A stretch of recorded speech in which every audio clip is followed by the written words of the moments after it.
Thank you very much, sir, for your thought-provoking inputs. I would now like to request our Honorable Minister for IT and Industries and Urban Development and the topmost leadership of the state to speak about the government's support for German investments in our state.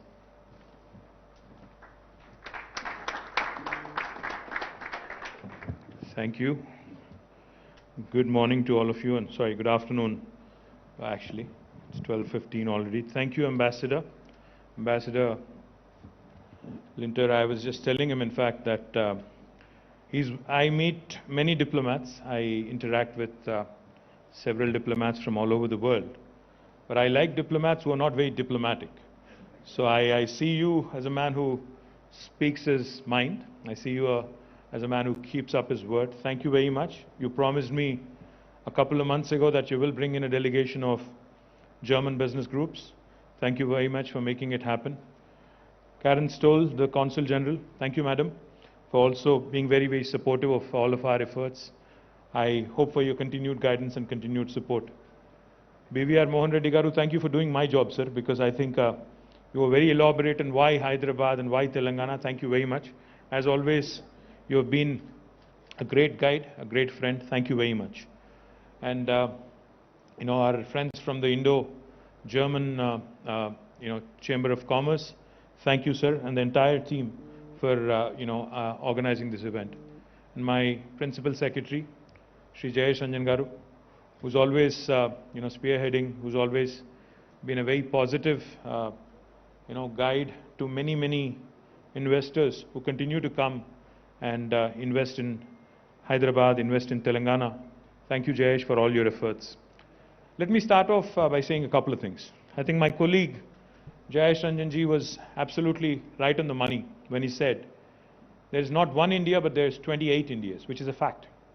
Because a lot of times, many a times in fact, investors who are not from India, investors who are from overseas, could be Europe, it could be Americas, or it could be any other part of the world.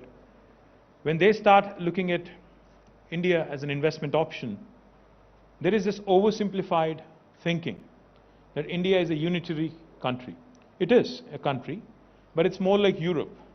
It's more like Europe where you have each country with its own culture, with its own, different vibe, with its own different set of policies, etc., etc. Let me just quickly tell you why Jayesh must have said there are 28 different Indias.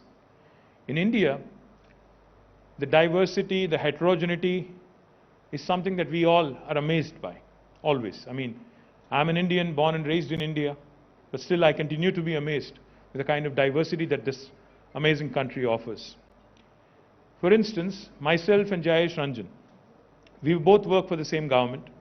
I'm the minister, he's the principal secretary. But the language I speak at home, my native tongue, versus what Jayesh speaks at home, are as different from each other as are German and English. That's how different India is. Everything changes in India with every 150 kilometers. The language, the culture, the dialects, the eating habits, everything is different every 150 kilometers. We have 22 official languages in India, but we have more than 300 unofficial languages also.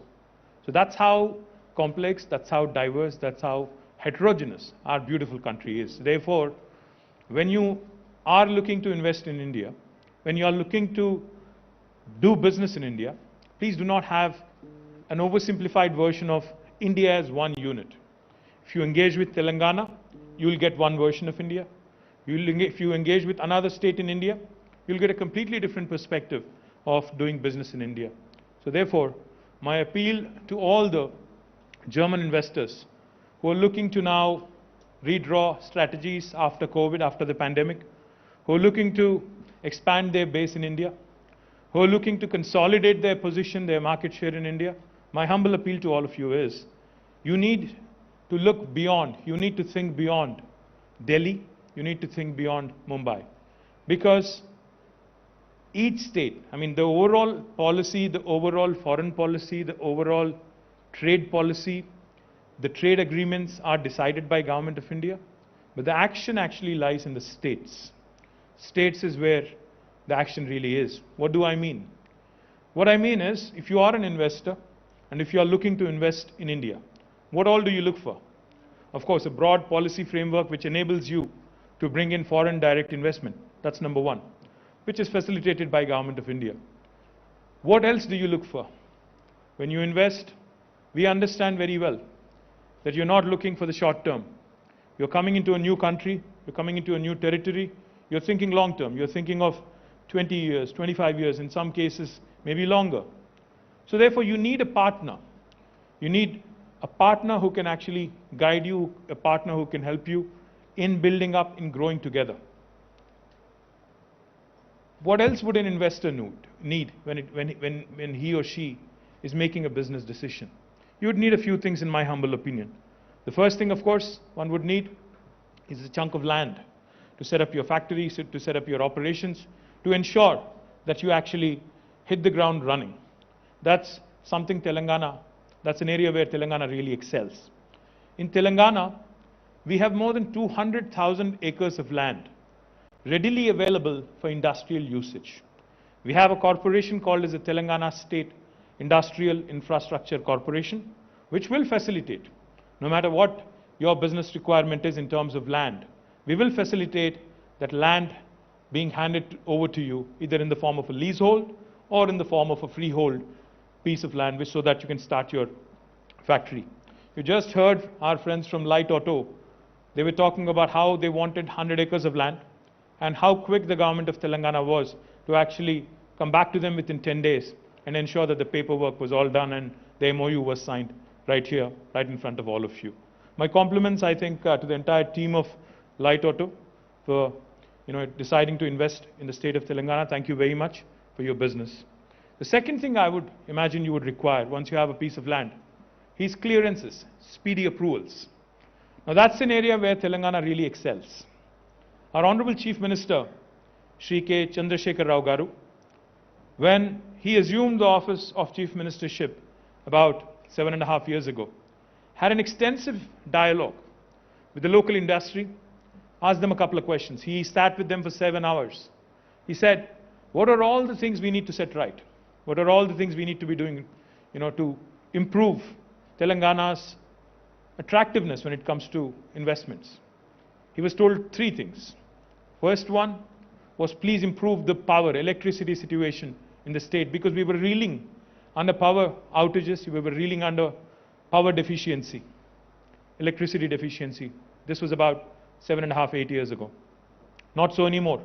Now we are a state that assures and supplies 24/7 electricity to all sectors, to industry, to agriculture, to every household. And now we also take a lot of pride in ensuring that 15% of this energy that we generate and supply comes from renewable sources, from solar and wind. We are the second largest renewable energy producing state in India today. So our commitment to environment, our commitment to sustainability, our commitment to SDGs, our commitment to clean tech is something that we take a lot of pride in. Second thing he was asked was for speedy clearances, for speedy approvals. Our Honorable Chief Minister, in fact, asked Jayesh and the entire team of Industries Department to travel, to tour, and come out with the best policy possible in the country and possibly in the world. When they came back, he was not satisfied. He sent them again to visit Singapore, to visit other countries in Europe, Americas, to look at the best possible policies, industrial policies in the world. And then, in November 2014, we have approved in the state legislature the Telangana State Industrial Project Approval Self-Certification System, abbreviated as the TS-IPASS. Now, TS-IPASS is very, very unique. No other state in India has a similar policy. It's a truly, truly single window policy. Now, the joke in India is every state promises a single window, but there are always multiple windows behind that one single window. But in the case of Telangana, backed by statute, backed by legislation, we do promise and deliver a truly single window system. What we promise is, if you have a piece of land approved by legislation, you can start construction of your factory on day one.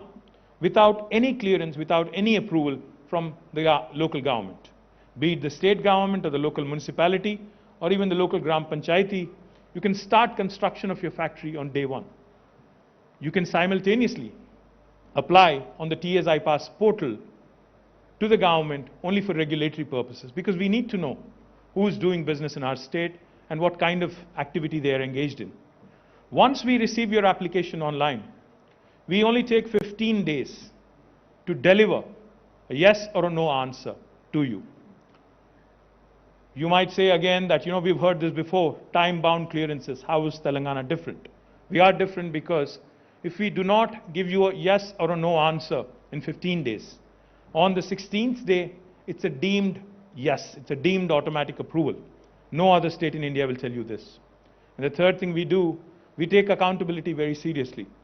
If we don't deliver on the 15-day window, again, by statute, by legislation, on the 16th day, the law empowers us to penalize even our bureaucracy, to penalize even our bureaucrats, to the sum of rupees 1,000 per day, till such time as they actually clear that specific application.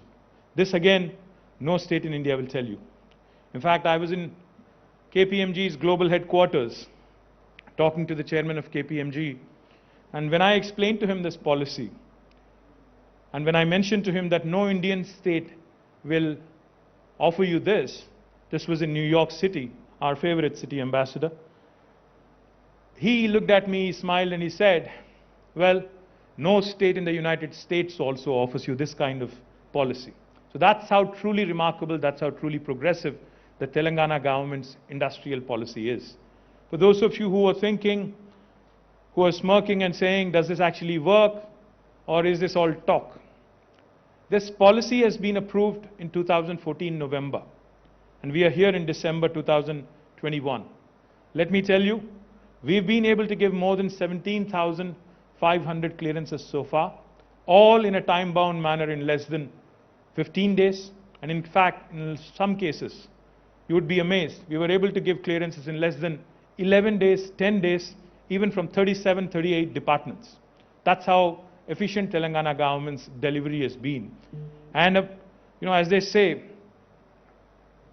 what matters really is not just new investors, but existing investor sentiment also. The government of Telangana, in fact, has been able to attract several $1 billion of investment in the last 7.5 years. More than $32–33 billion of investment have come into Telangana.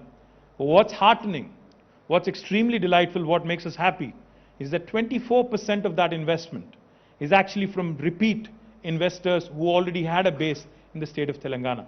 The reason why I mention this is because as long as your existing investor is happy, they become your biggest brand ambassador across the world, because they travel, they share their success, they share their experiences with the government, with the administration, elsewhere also. So therefore, I'm delighted to tell you that this is the kind of experience the existing investors in Telangana have had in the last 7.5 years. More importantly, a couple of things we admire. In fact, when I met the ambassador and the consul general, I told both of them a couple of things I admire in Germany. And I have discussed this several times with Mr. Reddy as well. The one thing I really admire in Germany is the dual degree program that you have, where you have your students, in fact, become apprentices or interns in the industry while they are actually in a grad school. I think it's extremely important to have hands-on experience. That is something I would love to emulate in Telangana. In fact, that is something we need to emulate in India if we really have to compete with the large manufacturing countries like China and United States. The second thing I really like about Germany when it comes to industry is how well and how vibrant your SME ecosystem has been. The small and medium entrepreneurs in Germany make up for the bulk of GDP that comes from the industry sector. Subject to correction, I've learned that nearly 80+% of the GDP contribution from the industry sector actually comes from the medium and the small entrepreneurs in Germany, which is a remarkable number, if you ask me, because that goes to show you how well the German ecosystem is in terms of encouraging the small and the medium entrepreneurs. And now that is something, again, I think India has a lot to learn from. That is something, again, we in Telangana certainly can take a few leaves out of your book. The more important thing that I've also learned from my experiences in meeting the German entrepreneurs, your products are of world repute. All the automobiles that run on the Indian roads and elsewhere in the world are of international class, and of course, your engineering, your precision engineering, to be particular, is extremely, extremely popular.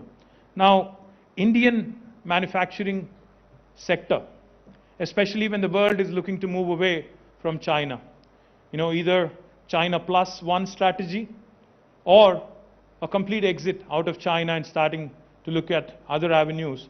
I think India, in fact, we really want to take that pole position as a competitor to China. We definitely need to take a few lessons on attracting more manufacturing business to our state and other states also. And that's again where German entrepreneurs can work with us. German entrepreneurs can engage with us and help us grow this ecosystem, because we have a lot of, Mr. Mohan Reddy talked about engineering colleges.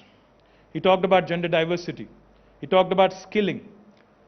What I would also like to add is we have a lot of ITIs, not just IITs, but also ITIs.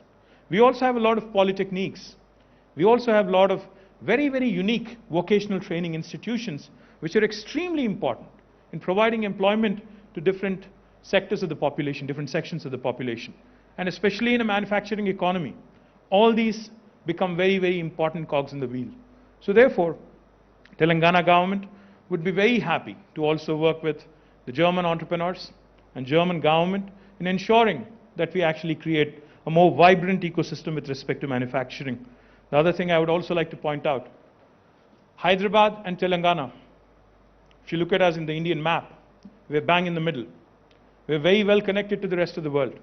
We're very well connected, of course, to the rest of the country, but we're also very, very well connected to the rest of the world. Ambassador, you mentioned Lufthansa, but I'm told by some people in Delhi that Air India would actually start services to Frankfurt and other locations, Germany, very, very soon from Hyderabad. I hope that will also help us getting more and more German entrepreneurs and German investors quickly to Hyderabad rather than come via Bombay or come via Delhi. I would also be, remiss if I don't mention the current ecosystem in Hyderabad is very, very conducive. We have a large number of defense labs. We have a large number of aerospace entrepreneurs. We have a large number of research labs in a variety of sectors, ranging all the way from agriculture to aerospace, as was pointed out by Mr. Reddy. Now that gives you opportunities to collaborate, to work with us across various sectors. And the last thing I would say, Government of Telangana not only promises, but we also deliver. We ensure speedy clearances. We ensure land allocation in a quick manner. We also ensure that whatever manpower you require, whatever human resources you require, with a specific skill set, we will train them at our cost, and we will offer them to you so that they are readily employable. Of course, on the locational advantages and the quality of living, Mercer is an institution that rates cities on a livability index. In the last 5 years, Hyderabad has been rated as a city with the best quality of living on the livability index in India among all Indian cities. And also, the last thing I would say before I quit, if a German entrepreneur is willing to invest in Telangana, but is reluctant because he has a better offer in terms of fiscal incentives from another state in India, if you're willing to share that with me and Jayesh,